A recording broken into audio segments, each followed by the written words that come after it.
Hi, if we haven't met, I'm Dr. Brandi Maynard from giftedresources.com. Please call me Brandi. I host the Infinite Unity Gifted Community where we nurture the infinite brilliance of gifted scholars across the planet. If you want a copy of today's show notes, just drop the word emotional into the chat below and I'll make sure you get the details. After today's session, you'll have a good overview of Dabrowski's Overexcitabilities and those 5 different areas, what they look like, and then you'll get 5 strategies for dealing with the emotional overexcitability as somebody who cares about a gifted child. My personal favorite, math calculations. Stay tuned to learn more. Dabrowski popularized the idea of overexcitabilities, also known as heightened sensitivities. There's 5 of them. And some of these you may have seen since your child was a baby. So babies who have high psychomotor overexcitabilities, these are the ones that constantly need to move. I had a little guy that we had to get a papasan swing for him because he was constantly moving.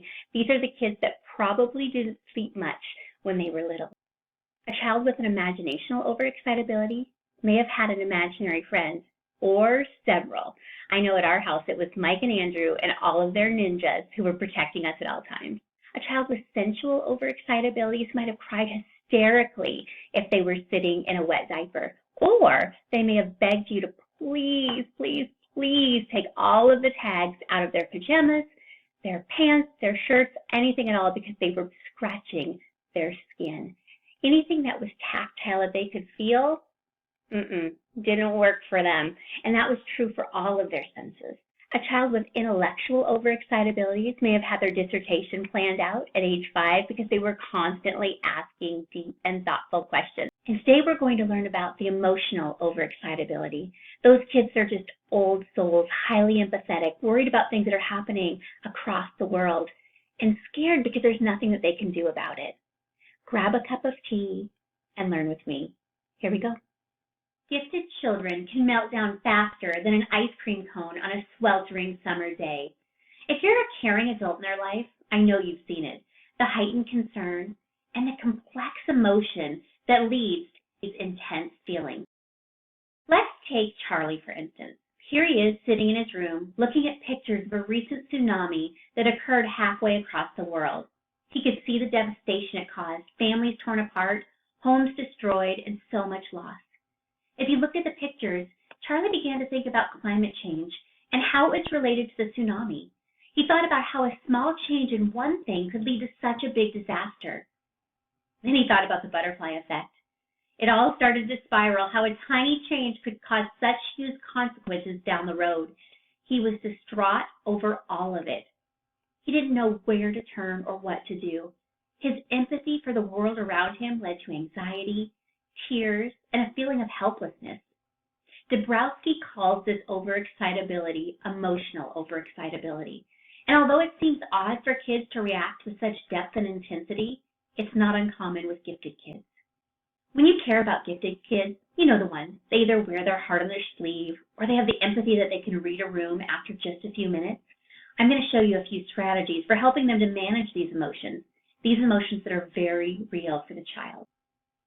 Here are some strategies to help them navigate that emotional intensity. First, teach them that the world around them isn't always fair, but they do have power to make a difference. Charlie focused on the destruction of the tsunami and then decided that he could make a difference by protecting his earth. He started saving energy by turning off the lights in his home, and he started a local recycling campaign at his school. He knew the small changes that he made locally would affect the world globally. Please, please, please turn off the news. Watching the news can be devastating to gifted kids because they already feel the weight of the world on their shoulders. Instead, replace it with educational programs that teach them how to be proactive in making the world a better place. Show them documentaries of people who are making changes both locally and globally and empower them to do the same. Next, help them when they have difficulty forgiving themselves for hurting others. Teach gifted kids that they have intentions behind their actions and help them understand the intention and the fact that the action quite possibly wasn't their intention at all. Help your child with their self-esteem so they can feel good about themselves. Kids with high empathy have heightened sensitivity to how others treat them, so please make sure that you're giving them positive reinforcement for who they are. Give them a safe space to share their emotions and perform an autopsy on those emotions. Remember, the feelings of gifted kids are very real to them. But being real and being realistic are two different things. As adults, our frontal lobe is knitted together. These kiddos, theirs doesn't knit together until 25 or 30. So walk through the event with them and to help them perform an autopsy, slicing and dicing the feelings, actions, and emotions that went into the event. Talk about what happened from an outsider's point of view.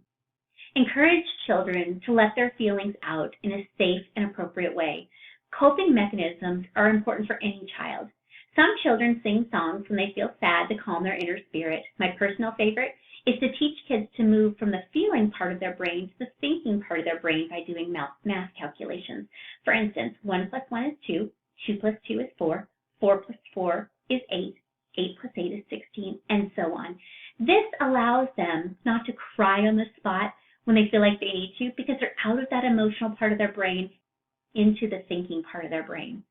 This gives them an opportunity to get to a more appropriate space and be with somebody who can wrap their arms around them and help them process those feelings.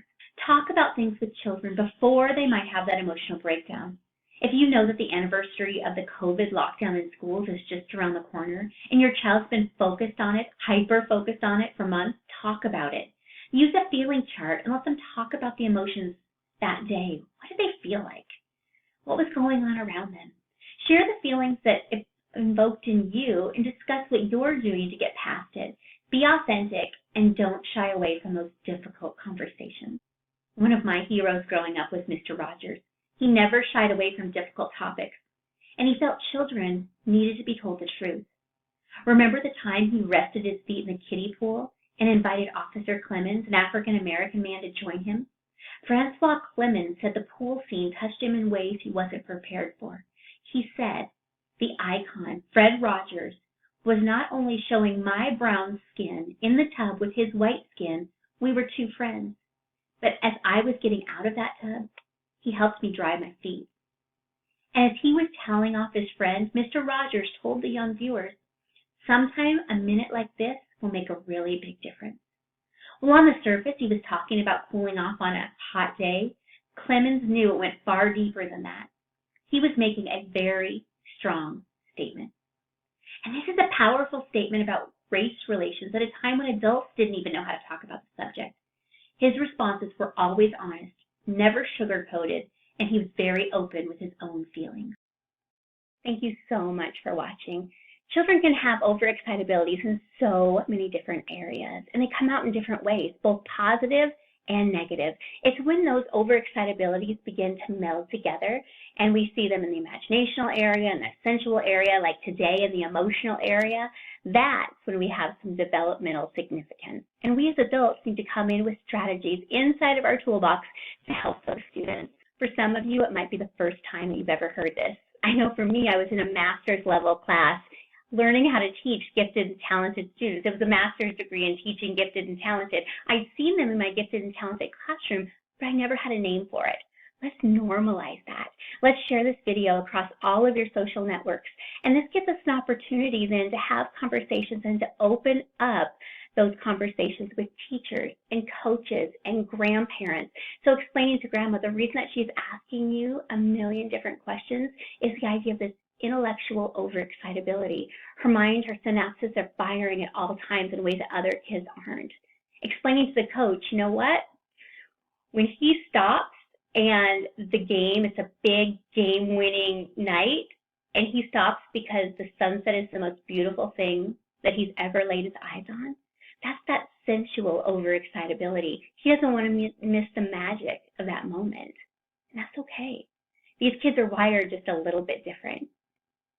If you're looking for more strategies for dealing with gifted kids, please like and subscribe to my channel. If you want to work with me, check it out at giftedresources.com. If you want your child to work with me, please, I'd love to have them invited into the Infinite Unity Gifted Community. Our next session is going to be around that psychomotor overexcitability that I shared earlier, those children that just don't stop moving and what you can do about it. Thanks so much for watching. Please like and subscribe, and I'll see you next time. Bye for now.